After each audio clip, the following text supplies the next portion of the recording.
Hey, everyone! Today I'm diving into a topic that's been discussed for years in economic circles, the idea of a BRICS currency, a unified monetary system for Brazil, Russia, India, China, and South Africa. It sounded like a bold alternative to the US dollar in global trade. But despite ambitious proposals, the initiative has struggled to gain traction. So, why exactly did the BRICS currency fail to take off? Let's break it down. First up, lack of economic cohesion. Unlike the Eurozone, where member countries have similar economic structures and policies, BRICS nations are vastly different. Imagine this. China is the world's second largest economy, with a robust manufacturing base, while India has a rapidly growing service sector, but relies heavily on imports. Russia's an energy powerhouse, but deals with sanctions and economic isolation. And then there's Brazil and South Africa, whose smaller economies have different trade priorities entirely. This economic diversity makes it nearly impossible to create a single currency that serves all members effectively. Next, let's talk about dependence on the US dollar. Despite efforts to move away from it, BRICS nations still conduct a significant portion of their trade using the dollar.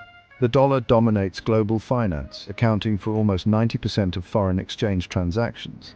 Even in oil trade, where BRICS hope to shift away from the dollar, it still plays a crucial role. For a BRICS currency to succeed, it would need to match the dollar's liquidity, stability, and global acceptance, a feat that took the dollar decades to achieve. Then, there are political and strategic differences. While BRICS members share a common goal of de-dollarization, they have conflicting geopolitical interests. China would likely dominate any currency arrangement, raising concerns among smaller members like Brazil and South Africa, who fear losing monetary control.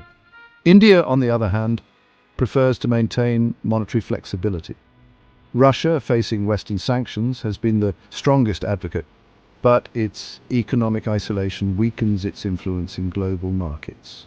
Finally, let's not forget the practical challenges. A successful reserve currency requires deep financial markets with transparency, price stability to prevent inflation, and convertibility for international trade.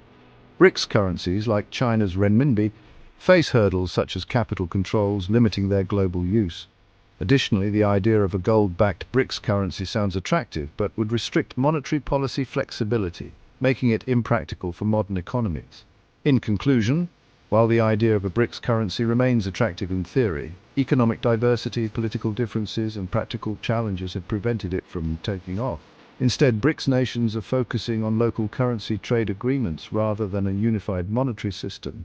Unless these structural issues are addressed, the BRICS currency will likely remain an unfulfilled ambition rather than a global financial reality. Thanks for watching. If you found this video insightful, don't forget to like and subscribe for more deep dives into economic topics. See you next time.